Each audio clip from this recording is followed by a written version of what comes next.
Hello and welcome to our third episode of Bima.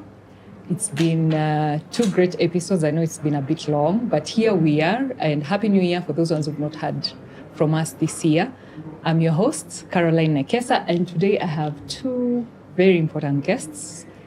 We're going to tackle a very interesting topic, a national interest topic on Social Health Insurance Fund, what it means to the citizens of this country.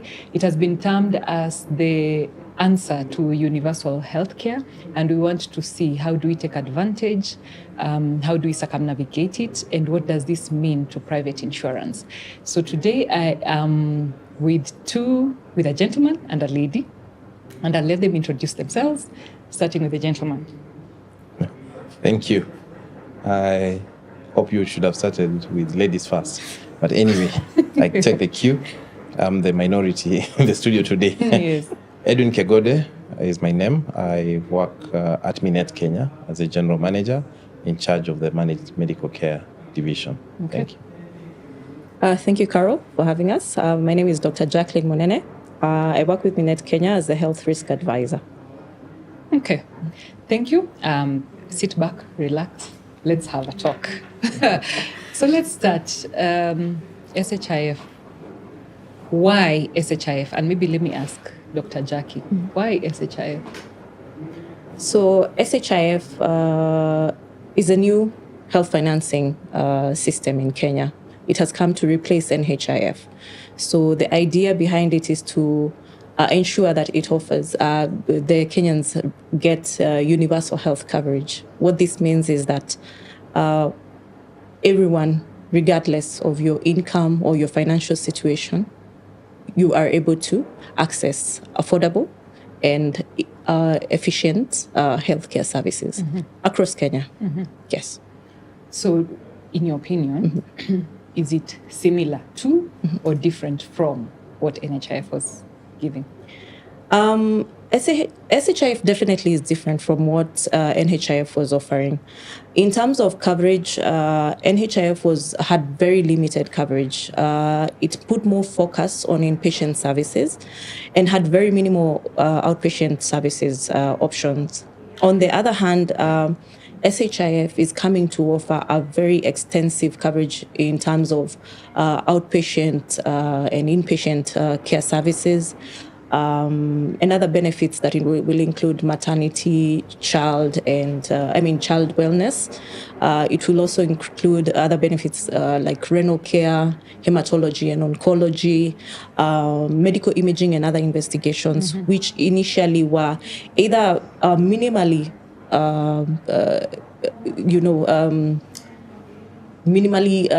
offered by the NHIF.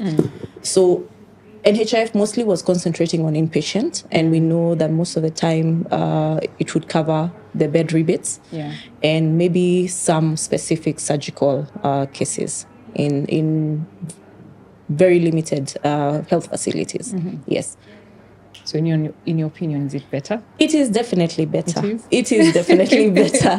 And the fact that it offers coverage to every Kenyan, especially targeting the low and middle income citizens, I think the SHIF is definitely a good health financing system. That is sound like yes. Edwin, we've seen the headlines. Yes. In your opinion, again, bold move or a rocky transition? Wow.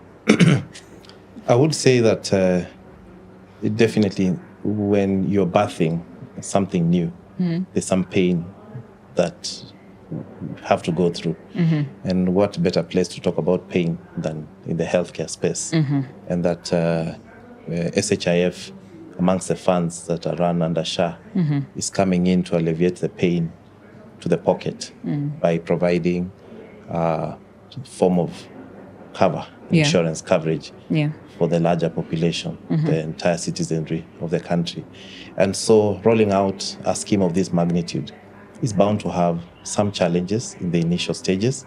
But what is important is to keep the eye on the ball and monitor these challenges and resolve them as we go by, so that we can realize the dream that is anticipated through SHIF. Okay.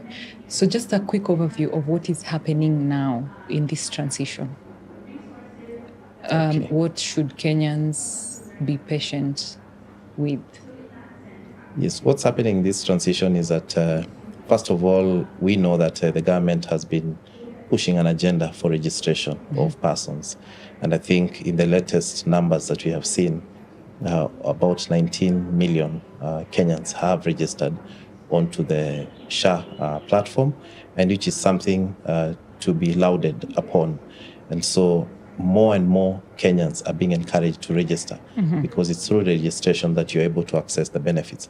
However, the challenge that seems to be coming in the recent past is that out of those that are registered, very few are contributing. Yeah, and I think the most recent piece of information that we gathered is that there was a roundtable organized by the Deputy President in which he was encouraging Kenyans to go out and get the means testing done so that they can contribute and then draw the benefits after they become contributors to the scheme. So those are the kind of challenges that we see. Okay. Despite the challenges, what are the expected benefits for Kenyans? I know Doc has kind of alluded to some benefits, but just give us an overview of what are the expected benefits for Kenyans.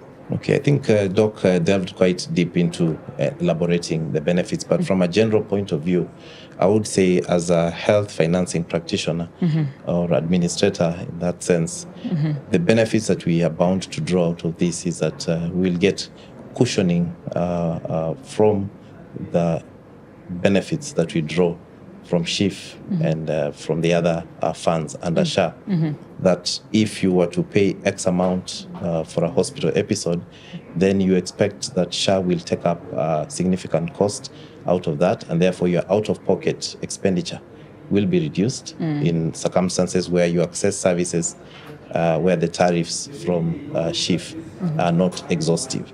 But if you access services from medical providers, possibly government hospitals, then you're likely to shoulder the entire cost through SHIF, therefore protecting your expenditure out of pocket to be used for other services.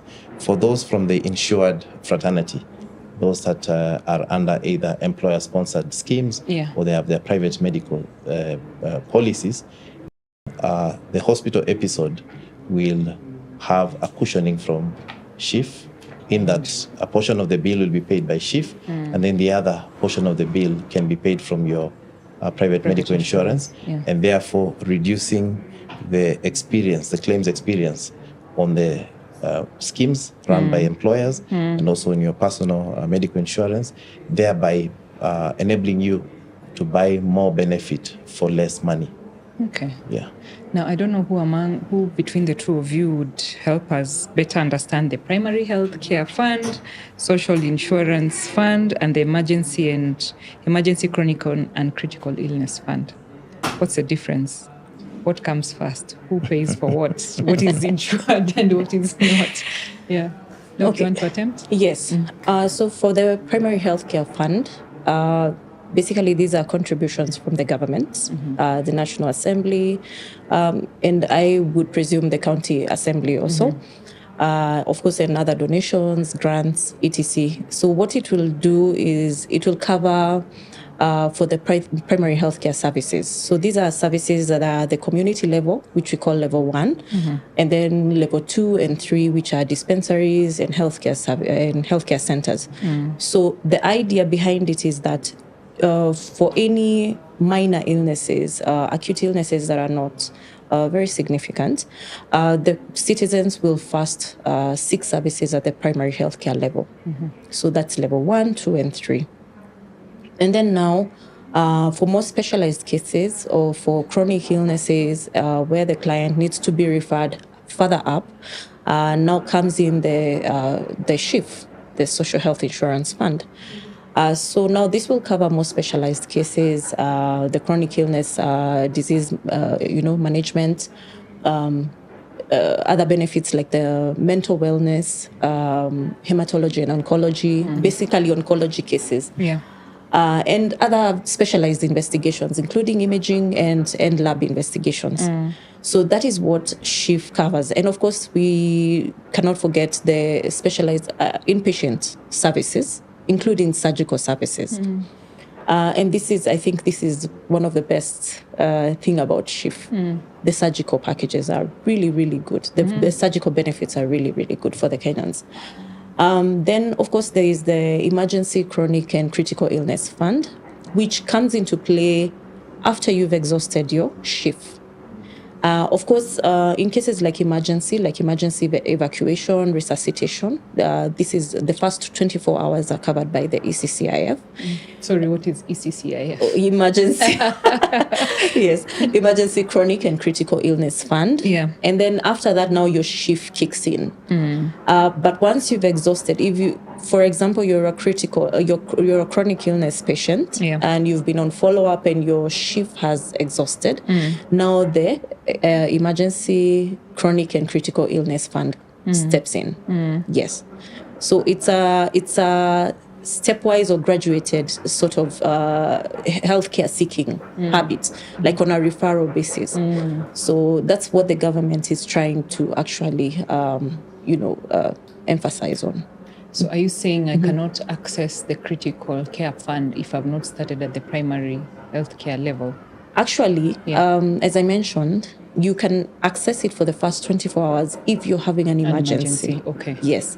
But after that, all the other funds come in place. Of course, if it's an emergency, then definitely you'll bypass the primary health care because now you'll need specialized care. So this is where SHIF comes in. So if it's a minor ailment, start at the first level. So actually the first level will involve what we call preventive and promotive health. This is where we have community health workers talking about early screening, health education to the clients. Then if they realize that you have any comorbidities, then you need to be referred either. You're referred to the primary health care, where your first visit with the clinician now establishes whether you'll be on follow-up at the primary health care or you'll need to be, to be referred to now the higher levels of care, which is level 4, 5, or 6 through SHIF. Okay. Yes. Now, if I am already a patient who accesses maybe chronic disease management, do I have to start at the primary health care if, say, my treatment plan is with the level 4 or 5 or 6? It will be inevitable, but the good thing is that even all level 4s have been also included in that bracket of offering primary health care services. Yeah. So now, if you're already a chronic illness patient, you'll initiate your primary health care services at level 4. And then now, if you need to be specialized, in order for you to utilize now your chronic disease management benefits under SHIF, now you'll be referred either within the facility, if you have specialists where you access your healthcare, or you're referred higher up, either to a level 5 or level 6.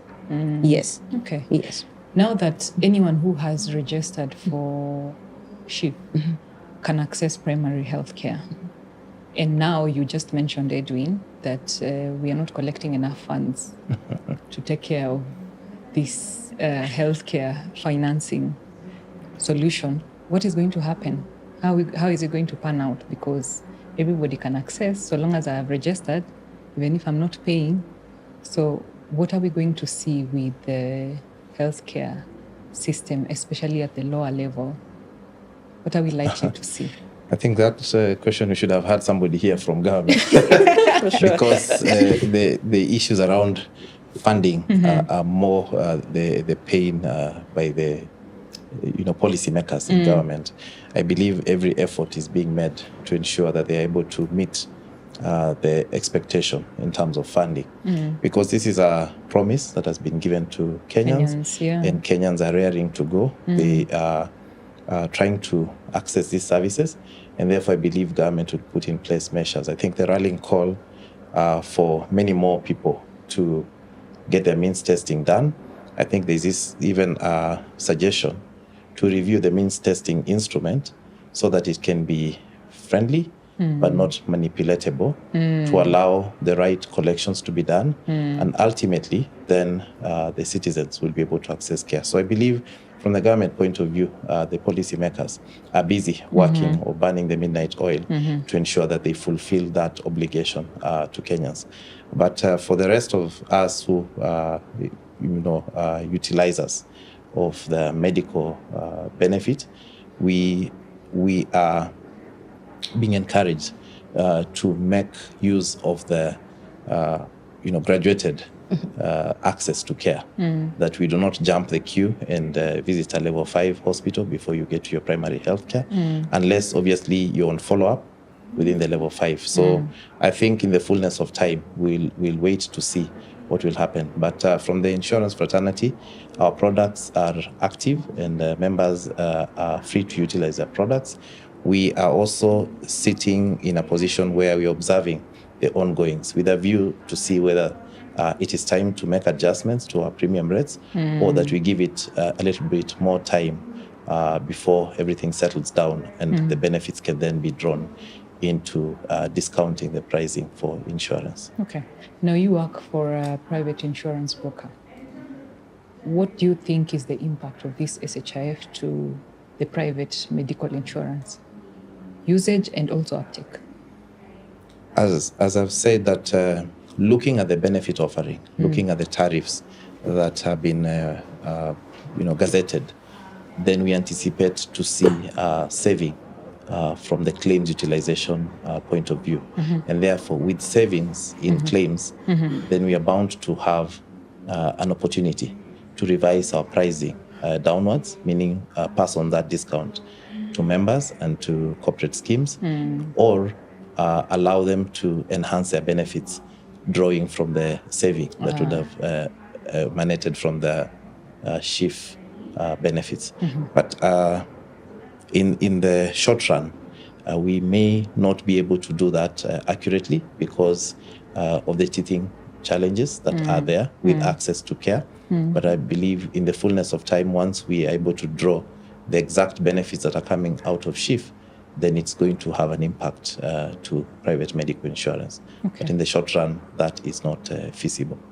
So in your opinion, this is complementary more than competition? Yes, it is. Actually, it's a complementary scheme. And looking at the rollout of SHA or SHIF, for that matter, is that it comes before your private medical insurance. So private medical insurance complements SHIF when it is 100% working. In the interim period, it still complements, but to a larger extent, the private medical insurance is taking up the larger cost of the total cost of care. Okay. Yeah. So what role do you think yourself as a broker would play in educating our current clients on either importance, taking advantage of SHIF? At Minet, we have been burning the midnight oil, if I may be allowed to use that word, to just delve deeper into understanding the offering that is coming through the Social Health Authority, through the various funds, as explained by Dr. here, the PCF, SHIF, and ECCIF. And we are able now to consult with our various clients, to sit down with them and demonstrate to them the impact that they are likely to draw from the full implementation of SHA. That is one thing that we are doing for our clients. So we are offering consultancy services in terms of planning for the future. What are you likely to be seeing as a budget or premium payout for your medical scheme? And so one is able to plan accurately. We are also very well positioned to sensitize the staff in terms of how to optimize the utilization of benefit offering under SHIF, and therefore maximizing both the SHIF and their private medical insurance, and in totality getting a full benefit from the two insurance plans that are in place. I think I would want to take this opportunity to demystify the fact that some people have perceived having SHIF and having private medical insurance as having two covers. Indeed, depending on your utilization, if you are utilizing a public facility, then the likelihood for SHIF to shoulder a big proportion of your bill is higher. But if you're utilizing private facilities, private medical facilities, and some faith-based facilities, then you find that the contribution of SHIF towards your medical bill is not as high as would be in the public hospitals. And therefore, it complements and it provides that security that in the event of a hospital episode, then the SHIF benefits, together with your private medical insurance benefit, are able then to take up the full cost without you needing to go back into your pocket. Yeah. Yeah. So previously, Doc, NHIF, especially for private hospitals on admission, would pay for bed rebate. Yes. Are we seeing the same thing with the SHIF, or are they paying for slightly more? So what they have done is they've improved the bed rebate rate per facility. I think now it's ranging between 3,600 to around 4,600, depending on the level. So that's from level 4, 5, and 6. But the bed rebate remains, especially for the medical conditions. Now, for the surgical conditions, what is happening is that SHIF has already rolled out benefit packages, that's surgical packages. These are rates that for every surgical intervention, there's an approved rate. So if you have a case that requires surgery, you seek a pre-authorization for that specific surgical intervention, or something closer to that, then SHIF approves, depending on whether the patient meets the criteria for the surgery or not. Yes, so there is definitely a significant improvement. Apart from just the bed, apart from just paying for the bed rates. Yes, bed rebates. Okay. Yes. Is there something that SHIF covers that private insurance does not? Well, you can't put it... Edwin, you can also answer that in case you know. There are some things that SHIF is covering right now, which might not come out very clearly. Maybe Edwin can also put that into clarity. So we have a package, we have a benefit called end-of-life services under SHIF, which I believe for private health insurance, it's a different package altogether from the medical insurance. Then we also have... maybe he can prove me wrong, the overseas treatment. I'm not sure if the private health insurance covers that. Then we have, so for the chronic illness, from the chronic disease management, we know for the private health insurance, most covers usually have a waiting period. So for SHIF, there's no waiting period. Yes. I think those are some of the services that we can say over and above SHIF is offering vis-a-vis the PHI. Private. Yes. Yeah. Indeed, Doc is right that some of those benefits, the end of life, for health insurance programs, you can only have that incorporated in your benefit as a rider. And it's billed. It's either billed or as a value add to your scheme, so that in the event that any one member of the scheme passes on, then a cash benefit is paid, which can be used then to defray those costs. Yeah. The overseas cover, usually what happens with most private medical schemes is that those benefits are embedded within your primary benefit. So there's no separate coverage for overseas cover. So in the event that you have a patient who, say, has been accessing medical services locally and then needs to be referred abroad for treatment, then if they have utilized a significant portion of their benefit locally, there's only little that is left for them to use out of the country. Now, that's something that is unique, possibly, and I would want to proudly say that at Minet, we have been able to tailor the medical scheme for teachers to incorporate that benefit, such that if a teacher or any one member within a teacher's family is unwell and they've utilized their benefit locally, and it comes to a time where the treatment that is required, or the regime of treatment that is required, is not locally available and they have to go overseas for treatment, then we have a separate package that takes care of them overseas, including catering for their travel and accommodation. So I think those are possible unique features that do not exist in a majority of the private medical insurance, But in bespoke solutions like the ones we give teachers and the police officers, then that is a value add that exists. But under the SHIF program, I think for overseas travel, it is under very extreme circumstances that you can be referred out of the country. I think the regulations do require that one has to prove that treatment is entirely not locally available. Yes, definitely. Yes. Okay. So now, your broker role, how would you advise employers and employees to take advantage of SHIF?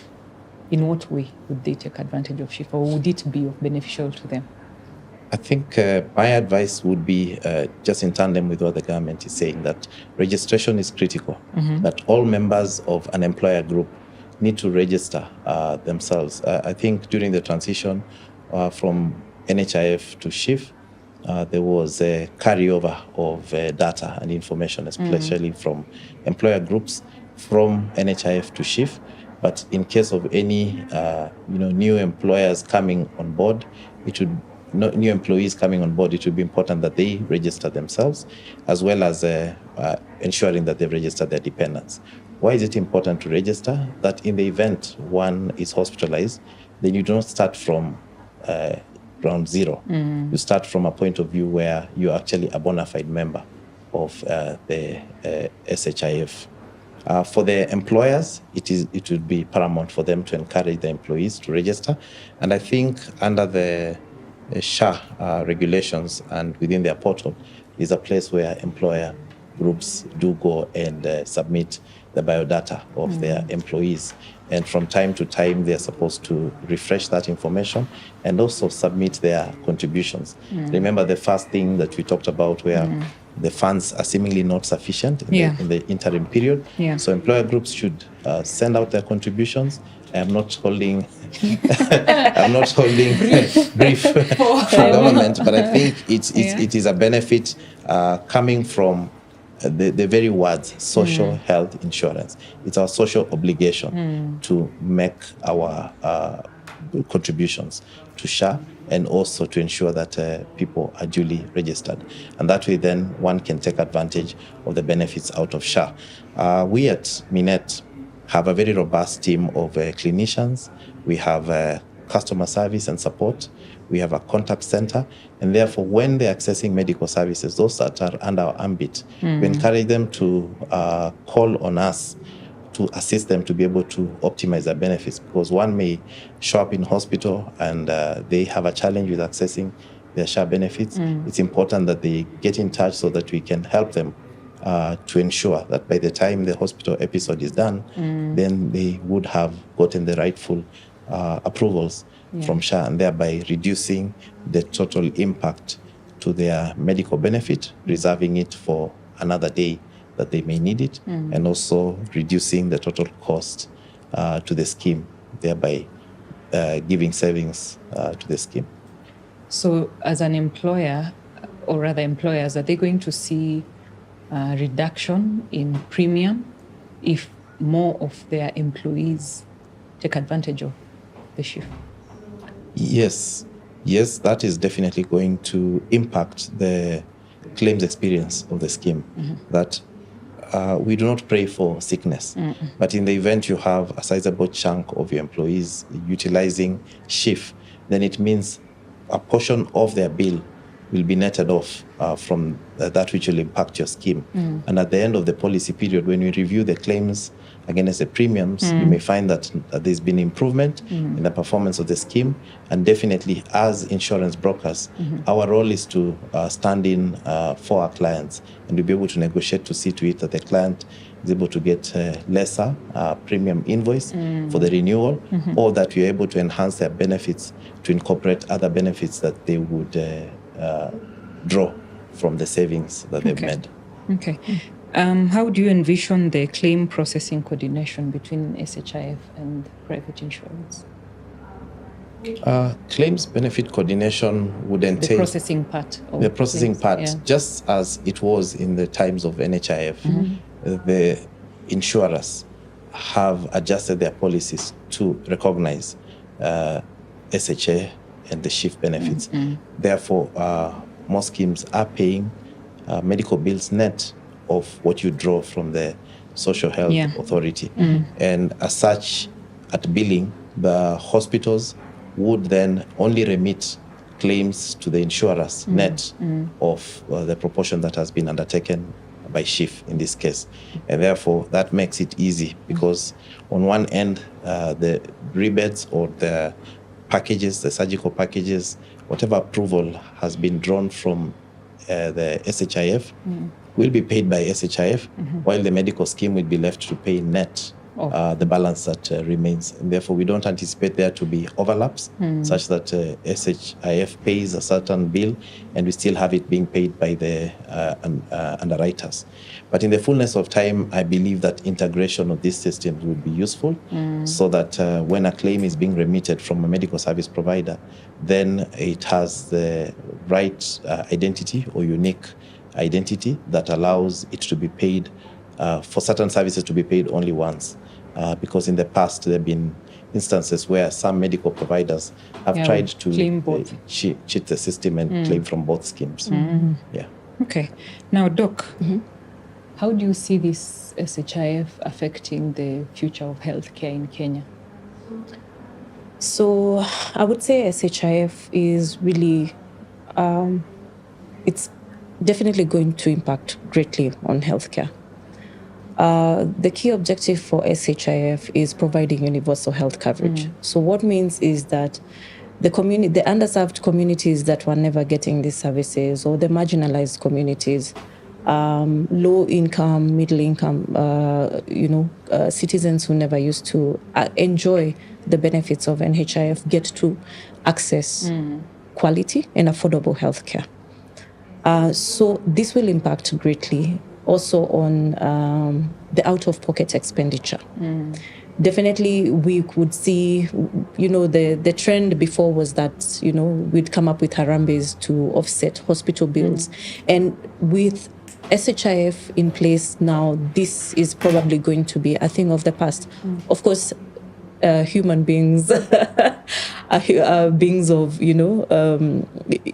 they have those repetitive natures, but creatures of habit. Creatures of habit, basically. So moving forward, we should not see those, catastrophic out-of-pocket expenditures for healthcare services sicked. And then, as we're seeing, the quality of healthcare and the outcomes overall will increase because with the progressive contributions of funds, of course, I know for the employed, the formal sector, we are crying because anyone who has a higher, salary, you get to pay more. But now these funds that are being pulled together, they will create some sort of sustainability. Yeah. And then the pooled funds now will bring in, a bigger resource, a bigger basket. And we are able now to do either for health financing, people, they know about, the purchasing in bulk and all that. I can't remember the term, but yes, but the pooled funds will be able to now offer more resources to offer healthcare services. So you will not find that maybe in the primary healthcare level, you lack drugs or you're lacking maybe a clinician to see you. So I think overall it will also improve on the quality of healthcare offered and improve on the outcomes. Yes. I think... Yeah, I think another perspective that I would like to bring into the fore is the fact that more medical service providers are being roped in to understand health insurance. What we have seen with experience at Minet with the management of the teacher scheme, management of other schemes, is when we onboard a medical service provider, we may onboard them whilst they are at a level 2. And as time goes by, as they understand the workings of health insurance, whereby that they're able to get a certain group of, within their catchment area, they're able to get a certain clientele in the event they need medical services patronizing their facilities. That increases the demand for services, more services, and as such, then there is general improvement of the facilities. So a facility that was just providing basic healthcare consultation and basic laboratory services, now improves to doing radiology and higher services. And as such, it means then if that happens across the country, then healthcare is brought closer to the people and possibly then impacting that agenda on universal health coverage, which is to ensure that people can access quality health care services within their environs. That was going to be my next question, but you kind of alluded to it. Your basic healthcare facility in the village, is it a dispensary? Is it a level 2, 3 hospital? Also, the basic facilities are clinics run by private doctors and in some cases clinical officers. Yes. And These are level 2s. And I think I'll allow Dr. But that is private. I'm talking about government facility. It doesn't matter. You see now, whether it's a private clinic or a level 2 dispensary or health center, they are graded the same. As primary health care. Yes, as primary health care facilities. So the level 2s, the small clinics, as they are called, the clinics, whether private, they're still level 2. The government facilities, dispensaries are level 2. And then when you come to level 3, we have the health centers. So these ones are a bit more specializing, that they offer maternity services. So you can deliver at a level 3. Yes. For the private for the private facilities, the level 3s are not very many because they require a bit more resources in terms of clinicians, space. There's all those, there's that criteria where they can be classified as a level 3. So at the village, you don't get to find very many level 3s. Although maybe I might be jumping the rope. I haven't seen the recent data. Because maybe with SHIF, they have started now, resourcing. Resourcing to either become level 3s. Yes. So, I think I'm asking because I'm thinking about the basic healthcare facility in my village. It's a dispensary. And when people go there, you're going there for Panadol. Sometimes there's an injection which you really can't tell what. So I'm just wondering that with the progression of SHIF, are we seeing a situation where in the future these facilities are going to be resourced appropriately so that we start having some level of specialized care in those facilities? And the reason I'm saying that is, I don't know if when an individual accesses primary health care and they need to be referred to the next stage, assuming they have not paid for their monthly contributions or annual contributions, would they access the next stage if those basic services, or rather the services they are looking for, are not found in the basic facility that is almost free to access, Okay. Yeah. I think behind the government's agenda of UHC was to improve the primary healthcare services that are offered at that level. Because you see now, apart from the coverage, they are trying to concentrate more on preventive and promotive type of care. So not when now you get sick, you seek services. So the idea is to resource that level, those levels of facilities, the primary care level, so that they may be able to take care of citizens such that very few or as an insignificant amount of citizens get to the next level.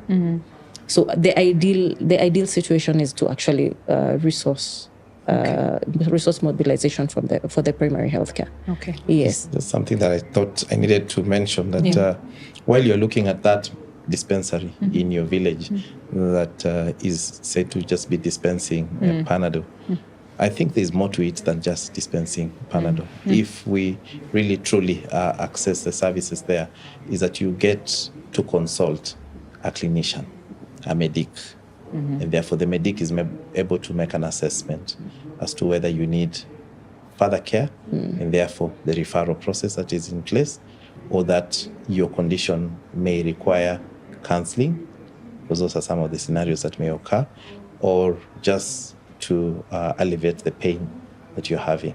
So I am not averse to the fact that there are certain dispensaries that are really ill-equipped, but indeed the idea is that you should be able to make contact with a medical practitioner, either an MO or a clinical officer or a nurse who is able to give a medical judgment as to what you're suffering from. And therefore, if there's need, refer you upwards or handle your matter at that point in place. That's the ideal. But do we have the medical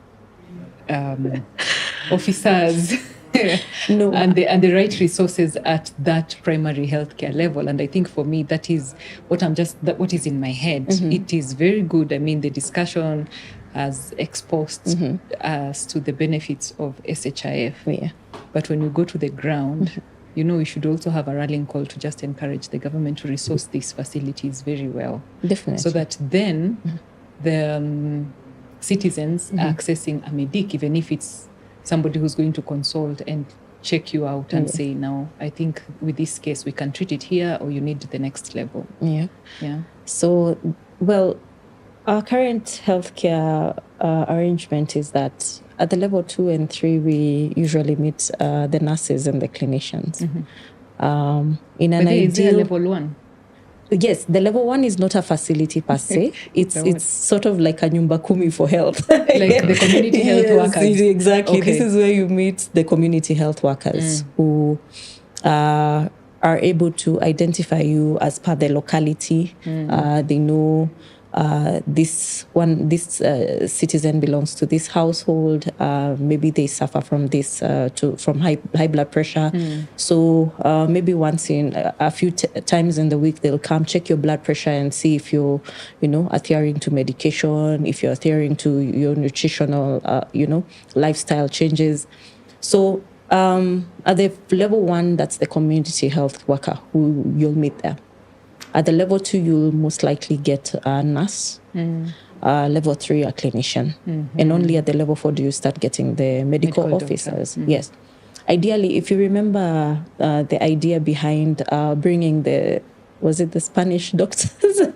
Yes. It was we were to get learnings from them because ideally at the community level, Cuban doctors, not Spanish.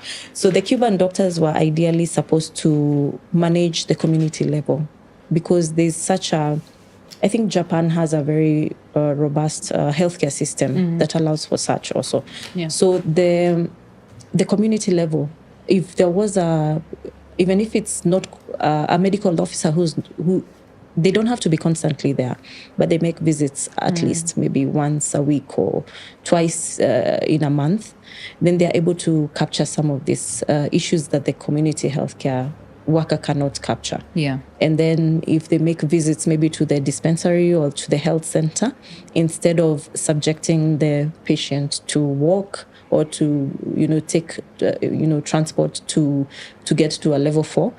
And we know how the distribution of these facilities are. You might have a health center here, but to get to a level 4 facility, you have to, drive for hours or, and that could be a challenge because, again, we are dealing with financial challenges for low-income citizens, you see. So you don't have that 200 shillings to travel to a level 4. And you don't have medication. Again, this brings out the issue of resourcing the primary healthcare because you'll make a choice between buying medication for a week or for 2 months, for 2 weeks, rather than, being referred to a level 4 facility where you'll need, even after you see the doctor, you'll still need to buy medication. So that was the condition. Or undertake a test. Yes, exactly. Yeah. And these are finances that you don't have. So ideally, that should be the condition. Resource the primary healthcare level. Equip those people and, ensure that all the services are met at that level. And then the rest will just start flowing. Okay. Yes. Well, I think we still have a lot to discuss, even as we are observing the SHIF, the transition and the implementation unfold. we'll still come back here to discuss and see how far, what have we taken advantage of the things that we have taken advantage of, things we have discussed today, and are we seeing the benefits to the healthcare system the way you have envisioned? So maybe just closing remarks from both of you. I mean, what is your advice? What is your take in all this? Maybe Edwin to the employers, employees, potential clients, and Doc to the netizens or citizens of this country. Yeah. I'd say to our employers, employer groups, and to the employees is, one, take advantage by ensuring that you're duly registered. Yeah. Number two is that Minet has open doors to be able to consult with you. Feel free to reach out to us. If you're already a client under our ambit, we shall be soon coming your way to discuss your healthcare scheme and seeing what opportunities are there for us to leverage on the national scheme to be able to, reduce the costs, the total cost to the scheme. For those that are potential clients, we can discuss and see how to tailor make your scheme so that it can take full advantage and also sensitize your employees to ensure that they know their rights under the Social Health Authority and within the SHIF. And in overall, all these steps are geared to ensure that we take advantage, we are duly registered, and that this advantage is going to result in savings for our schemes going forward, and therefore allowing us to improve the benefit offering for the employers. Okay. Thank you. Doc. I'd just like to encourage the citizens and just encourage them to promptly register for SHIF and ensure that they make prompt payments. And I'd also like to request that they also study their packages very well. They study and get to know very well what is offered by SHIF so that they don't find themselves in a situation where they lack medical coverage and, they can benefit from this. Yes, basically that's it. All right. So once again, thank you very much for listening to us. Today I had the privilege of having Edwin and Dr. Munene here with us. And I know we've not exhausted the discussion. So maybe for next time, we're also observing, taking notes and seeing how the whole implementation unfolds. And we'll be back here to discuss more. Probably Edwin will tell us how many clients have saved as a result of taking advantage of SHIF, while Doc will talk data. What is the data? Are Kenyans actually going to hospital? What are the disease patterns maybe that we are seeing for this country? And how do we start tailor-making solutions to take care of them? So thank you once again. I've been your host, Carolyne Nekesa. Until next time, this is Bima. Bye.